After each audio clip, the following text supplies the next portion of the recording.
Welcome to AGAPE Social Justice, where we focus on love, truth, and justice. Welcome back, AGAPE family. It is season 2. I really can't believe we're already at season 2. We had our first episode air in January of 2023 and had 26 episodes. That in and of itself could have been 2 seasons, honestly. But we cannot believe that we're already at season 2. We're excited about what's happening this season. Actually, for me, I feel like I'm going to go even deeper in this season. And to start us out today, Walter is joining me so that we can talk about a preview of what's to come for season 2. And we hope that you enjoy. Give us some feedback too, by the way. Our social media, Facebook, Instagram, YouTube, Agape Social Justice, and on Twitter, or now I think it's called X, since we have filmed season 1, you can go to Agape Social Just, and that's how you can find us. So, you ready to dig right in? It certainly does seem like last season with 26 episodes, like it was almost 2 seasons, and then it was in the dead of winter. And as you can probably see that, we've got this radiance about ourselves because we've been on vacation. It's and hot, y'all. And it's been summertime, so we've got a lot of sun upon us and whatnot. So it's good to be back. I know we've got a lot to talk about this season. And a lot's happening. I mean, we don't even have to talk about the election, but hey, we've just got a whole lot going on this particular season. And a lot's going to happen, and we're going to have some real great guests. Yeah. So we're going to start out talking about some of our highlights and segue into where we see this season going.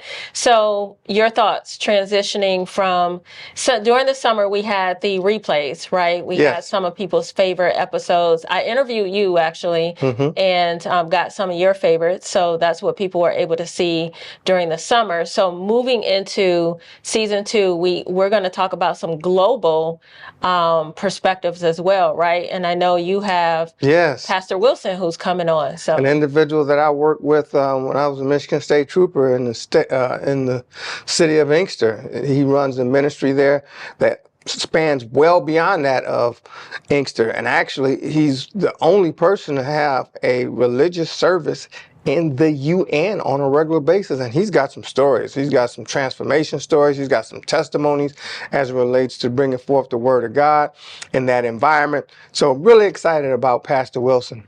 And the UN, you mean United Nations. Yeah, the United Nations. The United Nations. Not the underground nation, but the United Nations. Yes, it's going to be real exciting, with Pastor Wilson. And then another friend of mine, as well as yours, and someone that I worked with again when I was a state trooper, the community service guy, Ahmad Hamad. And talk about Ahmad, and his organization. So I think I met Ahmad when I was there to talk about one of our businesses. I believe I went to present to him about that. And of course, in meeting him and talking about the work that he does with the community, we just naturally connected, right? Yes. He's doing a lot of service. You find very few people who don't have an ulterior motive, who actually really want to service the community. And I found that he's that type of way. Certainly. And with his organization, they have a global focus, but there is a significant emphasis on working with the community, not just in Dearborn, but in Detroit and various aspects of Wayne County. He works very well with the law enforcement community, as you now know, from connecting with Ahmad. We've connected for many, many, many years now. At this point, we've gone to events that he's hosted with the Michigan Department of Corrections. His annual banquet. His annual banquet is the annual gala, which is coming up again. We probably need to promote that at some point on the show. And he talks to Border Patrol. I mean, there's just a number of different prominent, powerful people who are in our state who he's hosted meetings with. So we get an opportunity as community members to go in, to actually sit, to ask them questions as advocates and get responses so we can take that back to our various communities. So he's heavily engaged in the community. American Human Rights Council, AHRC. Correct. Is who Ahmad is with. And and because of his involvement in the community, and oftentimes when people look at him, and obviously his name, which is or he's an Arab American. It's not all about Arab Americans. It's not about Palestinians. It's not about Israelis. It's about the people, America. And that's what I really appreciate about Ahmad is that, even though obviously he has his culture to always keep in mind, he's an American. He's American first, and he promotes that. And he promotes all of our rights. And I have a lot of people who get confused, right? We're in this era. There's a lot of controversy, with people who are pro-Israel, people who are pro-Palestine. And there's been a lot of conflict. And I feel like, I feel like there's been conflict within our own community where we live. And so we're not bringing people on. I've had people from the Jewish community come on in the first season, not talking particularly about being pro or anti anything, but just making sure that we have diverse representation, yes, certainly. Talking about different organizations that come on. And so I'm looking forward to, him giving his perspective on things and talking about the work that he actually does. And hopefully, as we continue to line up our guests for this season, that we're going to have a social justice rabbi. Yes, that will be on the show. Yes, yes. So, and again, they won't necessarily be promoting that in an Israeli standpoint, but they will be promoting that of social justice across the board. And primarily because this show is all about social justice, right? Agape is there. And love. And love. Agape is there for the love component. Certainly. There are people from different faiths who love God. We may not have the same scriptural text that we use, but there is a love for God, and that causes them to love people, right? And that's the overall theme of the show, and so that's why we're focusing on that.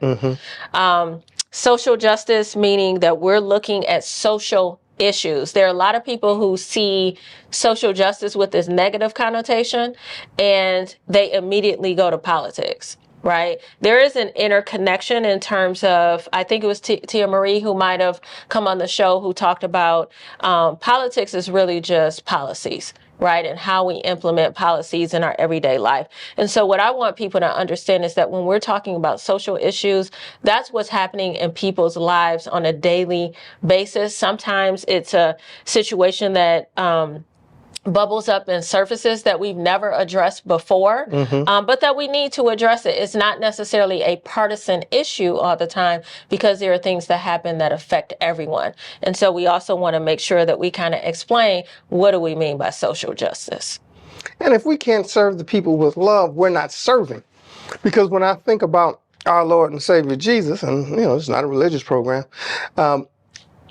Jesus is a king. And the Bible is actually a book about a kingdom. And when we think about king and kingdom has to have government.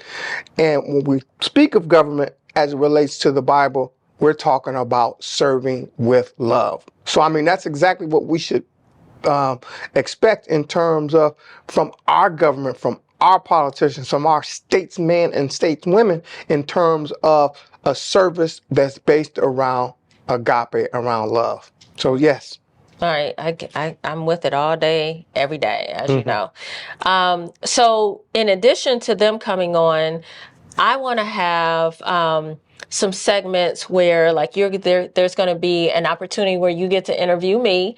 I've had a lot of people approaching me and asking me, what is it that you do? And my word was, it's complicated, right? Because sometimes I don't know how to juggle which hat I'm wearing at which moment. And so. Oh, I know, because I've been explaining it to you. So what does your wife do? So, trust me. Yeah, it's kind of hard. But actually, Becky Lee told me, say nuanced. And I was like, oh, I kind of like that.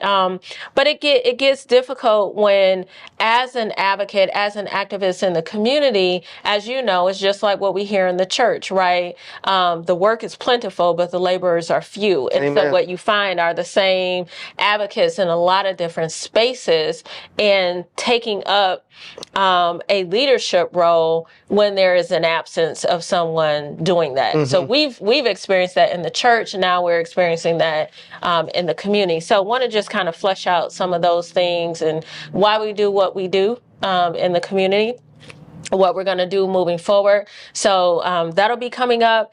And then I'm going to take a stab at doing a show where I am talking to the community. You know that I've had a lot of inner turmoil that has been going on. I'm a big big person on being led by the Spirit. Conviction often leads me in terms of what I say and do. And I'm at a crossroads. I'm honestly at a crossroads, and I'm struggling with taking in information that I've been receiving in terms of the political world. And in the last 2.5 years, I think I've probably heard and seen and experienced things that maybe people have told me about, but it's very different when you're experiencing it yourself, right? And so that has just created some conflict within me. I'm questioning a lot of things. I'm asking myself questions that I've never asked before. I'm going to just dig right deep into it and do an episode on that. And I know people are going to be uncomfortable with it. But I'm okay with that, because I think if we're not being honest and having honest conversations, what's the point of really doing this, right? There's no point. I think that the community expects us to be vulnerable, expects us to be transparent, and they want us to be authentic in terms of why we're saying what we're saying and doing what we're doing. And leading with integrity. Right. I mean, that's the bottom line, integrity. And oftentimes there's an absence of that.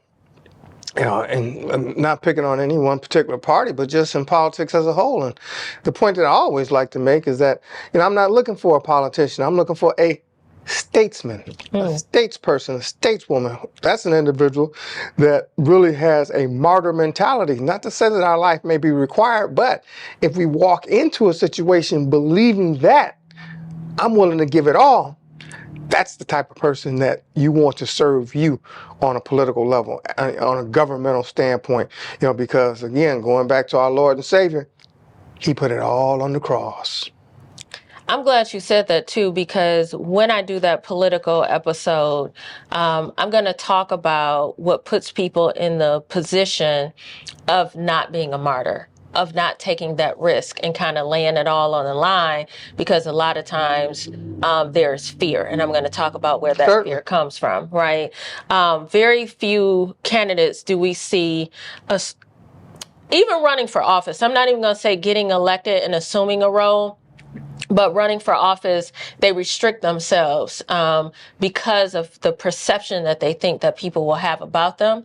And then there are other people who are just kind of honest all day, every day. That's just who they are. And then oftentimes they struggle with getting elected, because though we say that's what we want, there are people who prefer status quo, right? So I'm going to go into all of that dynamic in terms of what plays out in the political world. And even though this isn't a political show, there may be a special unannounced guest that will appear on this show who we believe actually embodies exactly what we're talking about in terms of that agape love and willing to serve, and comes forth with a statesman, a statesperson, a stateswoman's attitude as it relates to the public and their position and responsibility.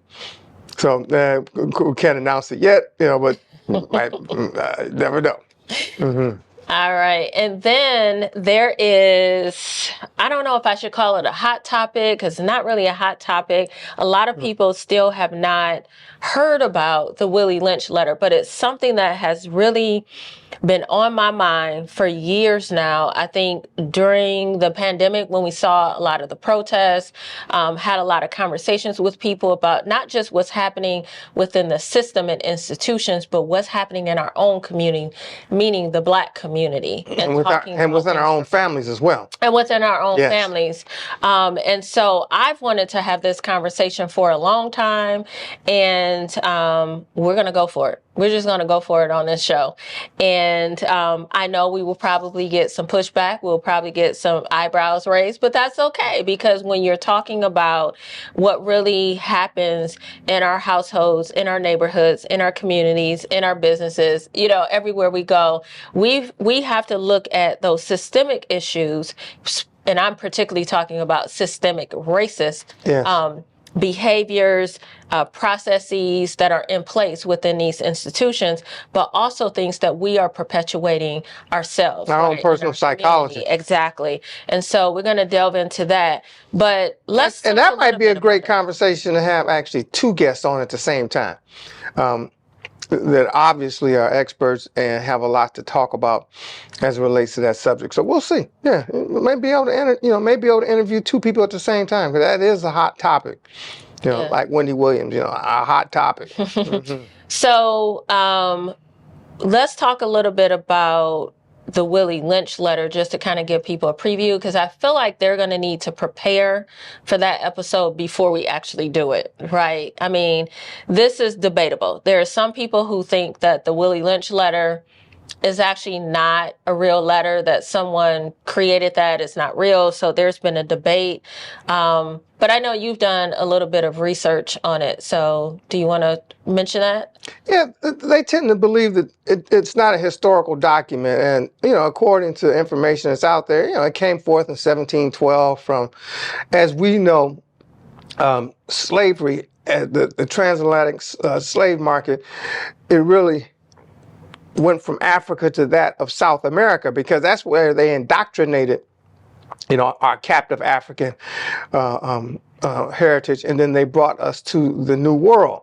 Well, down there was a planter, there was a farmer, a plantation owner by the name of Willie Lynch, who had supposedly gone ahead and created some techniques and some processes to keep the captive African held at bay, and not just with the whip, not just with the chain, and not just with the rope, but with psychological manipulation. And it was really pitting us against one another. And that's the crux of the letter. And in this day and age, obviously, when you look at state legislation coming out of certain states, and again, I'm not trying to be political and whatnot, talk about Arkansas, talk about that of Florida, that information will be suppressed forever. No one will ever hear about it. And those are the main people that would like to say that, it is a contrived letter.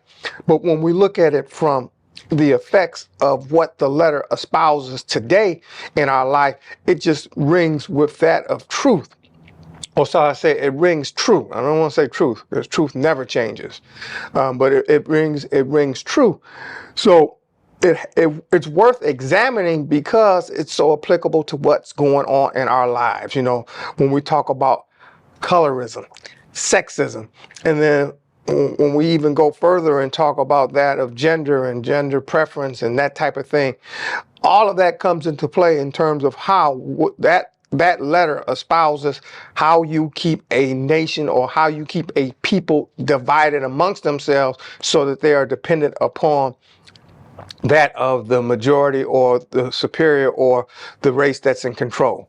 So it's going to be a real interesting conversation. And, as I think about one individual that I hope we get on the show to talk about, I mean, he's certainly going to go deep into it, because I know he's read the book, The Willie Lynch Letter and the Making of a Slave. Which is a valuable resource for anyone that's interested in that subject. As well as, if we bring back, one of my favorites and your favorites as well, and an ally of yours and best friend almost, that of Tia Marie, if she comes back and we have them on the same stage to talk about, we may actually have to do an hour on Willie Lynch. And like I say, some people may walk away offended in terms of our allies, within the other communities, but sometimes, what's true needs to be told, and not only needs to be told, but it needs to be explained, so that people that may have participated in certain things in terms of, from a cultural standpoint, from a historical standpoint, can understand and be more accepting of the reality of where we are today. And maybe, just maybe, and not talking about Arkansas, not talking about that of Miami, Florida and whatnot, maybe we can have some type of apology. And that will bring forth the healing that we really need. Because if we don't want to acknowledge what has happened in the past, there's no guilt. And then because there's no guilt, there is no apology. There's no governance about yourself to really want to apologize and make this thing better. If we want to continue to hide what's true, what we're saying is that we don't want to acknowledge your hurt, so therefore it doesn't matter, and therefore get over it. So hopefully Willie Lynch will open up a conversation to that extent, and then we can take it to the next level. And I think it's important to say, too, that it's not even just a matter of looking at states that are trying to erase our history and rewrite our history, but it's also our present day circumstances. And so we owe it to each other. We owe Yes. it to our community to talk about those things that have been perpetuated, that have conditioned us to think a certain way. And I think oftentimes because it comes out of a party that uses it, weaponizes that, and uses hatred in the midst of that conversation. And so it causes our community not to want to talk about it at all. It's tainted, right? Yes. And I think that we have to begin to become honest with ourselves and talk about those things we perpetuate. As you know, I'm a national facilitator for racial healing, solidarity, and justice, right? And so when I go into these courses, I'm asked to give my background or give an introduction or talk about my why. One of the things that I mention when I'm in class with people, I think the question is, when did I first experience race? What a lot of people don't know is I first experienced race or knowing about me being different, looking different, was in the Black community, was when I was growing up. It was from my family, my neighborhood, right? And that came in the form of colorism. And so that's one of the things that we can talk about as it relates to the Willie Lynch letter. Probably going to have to do more than one episode, right? Because it's so multi-layered in terms of how it impacts us. But colorism keeps us separated even still today. And that's why it's important for us to address those types of things that's mentioned in that letter. Certainly. Yeah. So that's pretty heavy. I know you guys, I know that's heavy. It is often a conversation that people try to avoid. I'm appealing to you right now. Please take a look it up, prepare yourself for when we do have that episode so you're familiar with the context and the background. What's the name of the book you mentioned? Willie Lynch, The Making of a Slave. And then that is secondary to actually just Googling the Willie Lynch letter, because that will give you the document that people have been debating for quite some time, if this is legitimate, if it's authentic. But we just want you to read it and prepare for that episode, and then we'll delve deeper when we have that guest on to talk about it. Part of what we want to do on this show is to not only educate people, but to bring forth things that are uncomfortable. We want you to feel discomfort. I know that sounds weird. Yes, we want you to feel discomfort, because it's only when we get out of that comfortable space that we begin to take a look in the mirror, that we begin to not only self-reflect, but look at the relationships that we have with people. We look at what we're doing in our career, what we're doing in our places of worship, how we interact with one another when we're in the community, how we serve. It's only until we begin to get uncomfortable and be willing to make these sacrifices that we can begin to shift the narrative that's happening regardless of political party, the narratives that are happening that impact us in our everyday lives. I don't know about you, but I don't feel like we've seen as much change as we could have. And I think part of it is because we're not having those uncomfortable conversations that we need to have. So as we bring on guests, obviously some of them may be controversial, but again, it's going to be all in love. And as we attempt to vet people, as we bring them on board, again, we don't necessarily want to espouse a particular political agenda or promoting one against the other, but individuals that are going to come up and are going to come on the show and stir the pot. Right. Like you stir the pot. Good trouble is what is good trouble is. Right, exactly. I almost wore the shirt that said good trouble today. But I actually want to start bringing on people who come from different perspectives, even if it's political. I want to have more of those individuals here. As you know, I brought on Marco da Silva, who is my red partner in Braver Angels. We're actually working with Braver Angels right now to potentially do some sort of recording about our story and how we don't necessarily agree on everything, but we were able to establish a relationship. Yes. And at the end of the day, to me, that's also a version of agape love, right? So I'm excited. I'm looking forward to season 2 coming and all of the people that we're going to bring forward. A lot of the difficult conversations, all the trolls who like to show up, especially if we try to promote something And the online. merch that we're going to bring Yes, forward. yes, yes. So Yeah. we have to talk about the merch. I'm just gonna be honest. It's kind of been. I'm not the graphic designer in the family. I'm not the creative. You and our girls are, more of the creatives in the family. But we do have some merch that is will be available for purchase on our website. Our website, by the way, is agapesocialjustice.com. So you will be able to go purchase a t-shirt. Again, thank you to the viewer who reached out to Rick TV Network and suggested that we get some merch together, that you want to buy the shirt. So we will have that available for you And for some hoodies. purchase. You gotta have a hoodie too now. Okay, well, we'll work on a hoodie, maybe some mugs, pens, different things like that we can have available. Certainly.